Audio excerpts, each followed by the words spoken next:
I'm Tyler's Darien, and this is my first operation with an actual heavy weapon in my hand. I am positively aglow. Well, I would be, if it were not for the dread task we have to perform. I stand with my unit, Pluma Nigrum, Black Feather, of the 9th Company. We are supporting the 4th, a true battle company, as they engage the enemy half a mile north of here, amongst the dense buildings of this hive. It goes well, as it should do.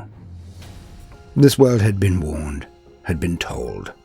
Still, they stuck to their enlightened ways. They did not suppress the mutants in their midst. They tolerated them and even embraced them. A backwater world, their tolerance had been ignored because none had known of it. Not for thousands of years. They paid their tithe. Nobody asked any questions.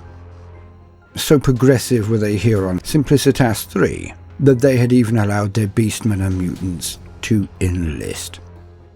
Remain loyal for thousands of years though they may have done, all knew they would turn, and turn they did. When a local cardinal began a pogrom on Simplicitas 3, it all kicked off. The cardinal, in his fervour, was appalled at the existence of the mutants and beastmen, and called for a full cull, very loudly and very publicly, and all while not knowing the history of the planet. How could he? So entire regiments of the cursed instantly rebelled, moving from conurbation to conurbation, hacking and burning all the normal humans they could find. Every hive burned. Blood ran in the streets. So on our way to an active war zone, we, elements of the 4th, 9th and 8th Companies of the Raven Guard, answered the call. We moved swiftly and scourged the mutants with zeal. And so, here we are. The back of the resistance now smashed, herded and collected into one place. This hive is where they make their last stand, to the north. But they are not idiots. Despite being cursed with unclean flesh, they cut off an armoured column, their last, and swung it around to the southwest to try to flank our main force. And they're coming, right where I am waiting. The lead tanks are Lehman Russ, but most of those behind are chimeras, troop transports, armoured personnel carriers, full to the brim with mutants and beastmen. Carrying Cade, my brother of Pluma, awaits them on the ground with a few other brothers armed with bolters. He stands with his gravitic weapon. As the first tank passes the alley where he lurks, a wave of energy comes out and strikes it. In mere seconds, the entire construct is sucked in on itself, as if a black hole had opened in its interior. The squealing of metal cuts through the air as it literally implodes, sprays of blood from its occupants squirting out as it becomes a tenth of its previous size. Esteviseptin and Astis Col open up with their las cannons. We are in an elevated position on separate floors of a block that their tank column were about to pass. Las fire burns the air as the light from them punches into the fronts of the vehicles, starting from those at the very back of the column, while Kyrene moves down the line from the front, crushing vehicle after vehicle, and Estevi and Astis move from the back. More and more mutants dive out of the burning vehicles. This is where I come in. I have the missile launcher. I rain down frag missiles into those attempting to escape the trap.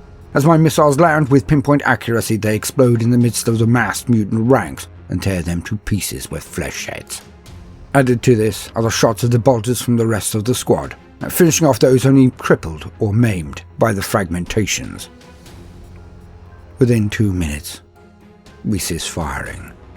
All is smoke and crackling engines, but there are no wails or cries anymore. Our job has been done. Now the Shadow Captain can sweep around the mutants' flank himself and roll them up. We should be extracted within 6 hours from this world. Maximum.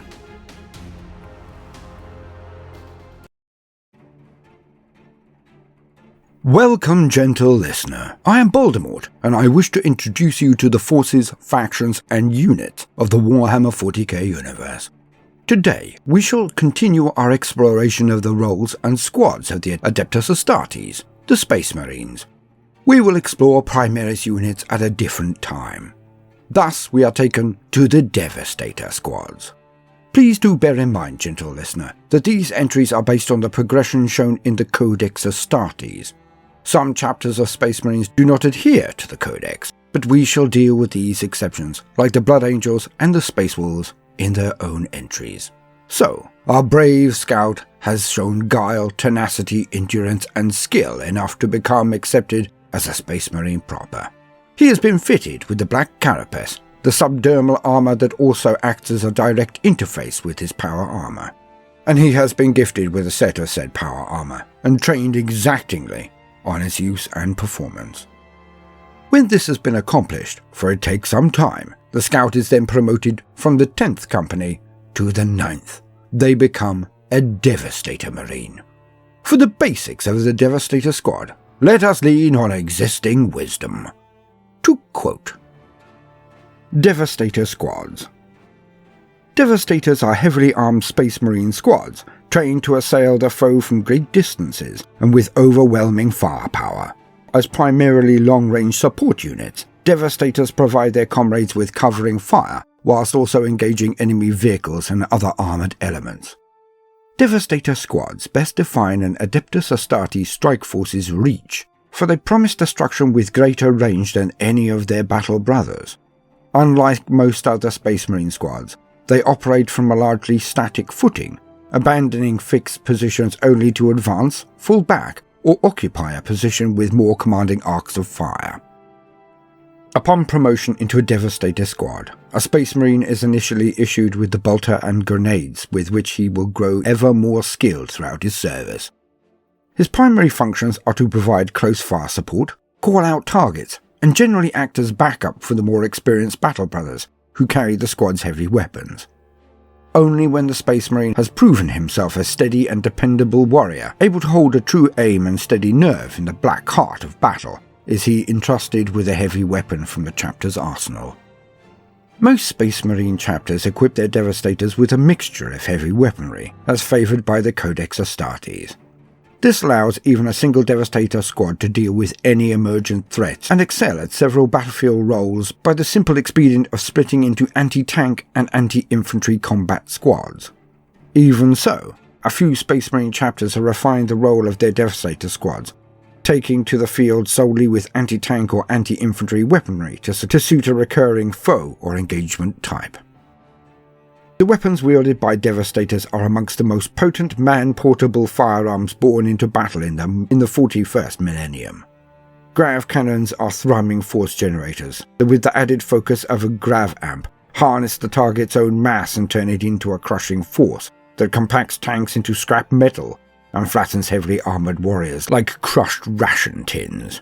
The heavy bolter is an effective anti-personnel cannon that fires hails of mass-reactive bolts into the enemy and blows them apart from within.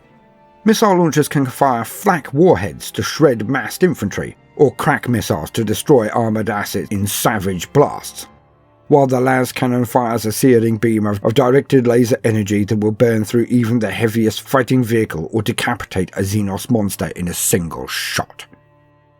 Even more potent are the short-range but catastrophically lethal microwave blasts of the multi-melter, while plasma cannons harness the ferocity of a raging star into barely controlled bursts that reduce even the toughest targets to wind-blown ash. End quote.